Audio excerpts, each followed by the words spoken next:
চিরনিদ্রায় শায়িত হলেন বনানীর আগুনের ঘটনায় উদ্ধার কাজে অংশ নিয়ে নিহত ফায়ার সার্ভিস কর্মী সোহেল রানা। কিশোরগঞ্জে গ্রামের বাড়িতে দ্বিতীয় দফা জানাজা শেষে তাকে দাফন করা হয়। এর আগে রাজধানীতে ফায়ার সার্ভিসের সদর দপ্তরে হয় প্রথম জানাজা। এতে অংশ নিয়ে স্বরাষ্ট্রমন্ত্রী সোহেল রানার পরিবারের একজনকে চাকরি দেওয়ার আশ্বাস দেন।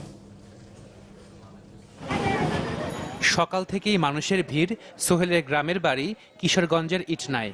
সবার অপেক্ষা কখন আসবে সোহেল। বিকেলে সোহেলের মরদেহবাহী গাড়ি গ্রামের বাড়িতে পৌঁছালে কান্নার রোলে ভারী হয়ে ওঠে চারপাশ।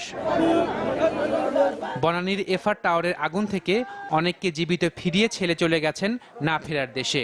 এতটুকুই জানেন সোহেলের গরিব বাবা মা। দেশের জন্য জীবন দিতে ইনশাল্লাহ আমিও গর্বিত। দেশা অন্যের প্রাণ বাঁচার থেকে আমার ছেলে মৃত্যু হয়েছিল। আমি আর কিছু বলতে পারতাম না। তোমরা গেল কাজুম শহীদ হইল বুনিয়াতে তো আগো। 4 ভাই আর 1 বোনের মধ্যে সোহেল ছিল সবার বড়। স্কুলে পড়া অবস্থায় সংসার চালাতেন অটোরিকশা। 3 বছর আগে যোগ দেন ফায়ার সার্ভিসে। তার আত্মত্যাগকে বীরত্ব হিসেবেই দেখছেন গ্রামবাসী। আমাদের গ্রামে একটা সুখের ছায়া পড়েছে গা। সোহেলের জন্য শুধু সোহেলের ফ্যামিলি না, এই প্রত্যেকটা গ্রামের ফ্যামিলি তাদের জন্য সুখের ছায়া পড়েছে গা। দোকান থেকে এক কাপ চা খাওয়াই দিয়েছি, গুলাগুলি করে দিয়েছি। সে বলছে আপনার অনেক বিদায় নিয়ে গেছে, অনেক আশা ছিল তার, ঘর বানবো, বাড়ি বানবো। সে বলছে কো ভাই আল্লাহ যদি বাঁচা আমি ঢাকা থেকে আইসা আম্মু আব্বুরে বলবো, বিয়ের সাথে ব্যাপারে আমি কথা বলতে হবে। আসরের নামাজের পর দ্বিতীয় নামাজ জানাজা শেষে পারিবারিক কবরস্থানে দাফন করা হয় সোহেল রানাকে। এর আগে ফায়ার সার্ভিসের সদর দপ্তরে হয় সোহেলের প্রথম নামাজে জানাজা।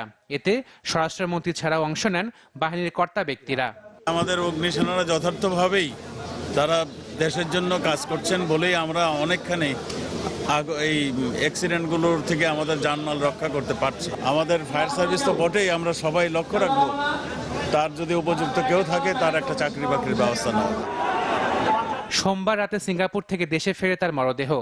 বনানীর এফআর টাওয়ারের উদ্ধার কাজে অংশ নিয়ে গুরুতর আহত হন সোহেল রানা।